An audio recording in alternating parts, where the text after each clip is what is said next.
Hey, good morning, everybody. So, time for another book review. Recently, I read Deadbeat by Jim Butcher. I think it's like number 7 in the Dresden Files. Don't quote me on that.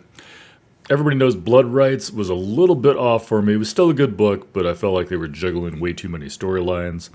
However, by the end of that one, they had brought everything back together. Everything was all tied up. Maybe not in a nice little bow, but at least the storylines had merged again. So this one starts out, this one is Dresden at his very best.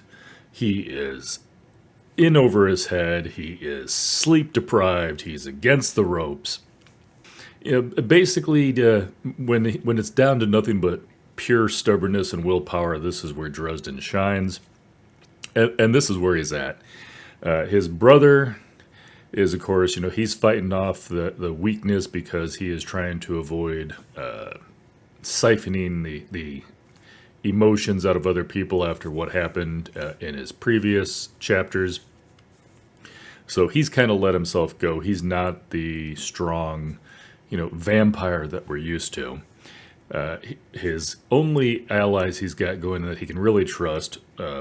Murphy's out of the picture for this one. She's off on vacation somewhere, so he can't rely on her. He's trying to keep a mortician safe from what's going on. I won't go into any spoilers, but he's trying to keep him safe. And this guy is one of those looks death in the eye and then turns to run away screaming. He's not the guy that you're always going to be able to rely on. And so basically what he's down to, he's got this new possible love interest who's maybe not quite what she seems, doesn't know what to make of her.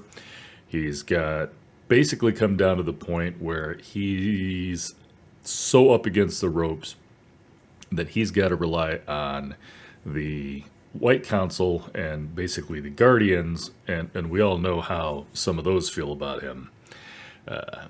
So, follow me, guys, and hopefully don't stab me in the back while you're back there.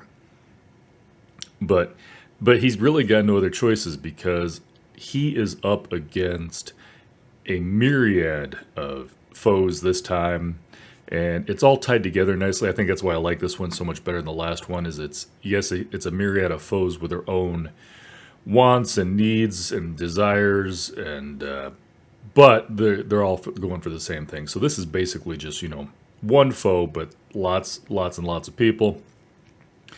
And almost every single one of them has more power than he does.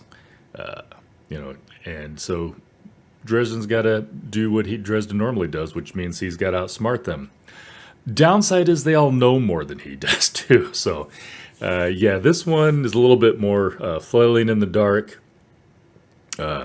Without going into spoilers, though, I can't give too much more away. Just let me say that this one is, back up into that 5-star range for me. Couldn't put it down. Loved the way that it all came together, and it is everything that you hope for in a Dresden novel. Obviously, this one's been out a while. I'm doing the Dresden reread, so if you haven't gotten to this one yet, absolutely pick it up. I'm figuring most of you have probably already read this, but if you've been thinking about the Dresden Files, or if you checked out my Goodreads review and knew that I didn't like the last one as much. I mean, 4 stars is still nothing to sneeze at. But yeah, Dresden is back to being Dresden, and that's what you're here for. You're here for Dresden. Maybe you're here for Bob. Some of you are here for the dog, and oh my goodness, I just blanked on what he named the dog. Anyhow, you know what I'm talking about.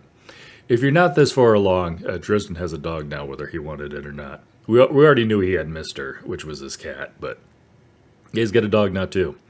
And it's just about as helpful as the cat is sometimes. All right.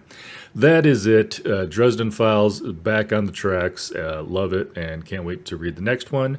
But I got a few more other things to sneak in beforehand, so I will catch you later, and happy reading.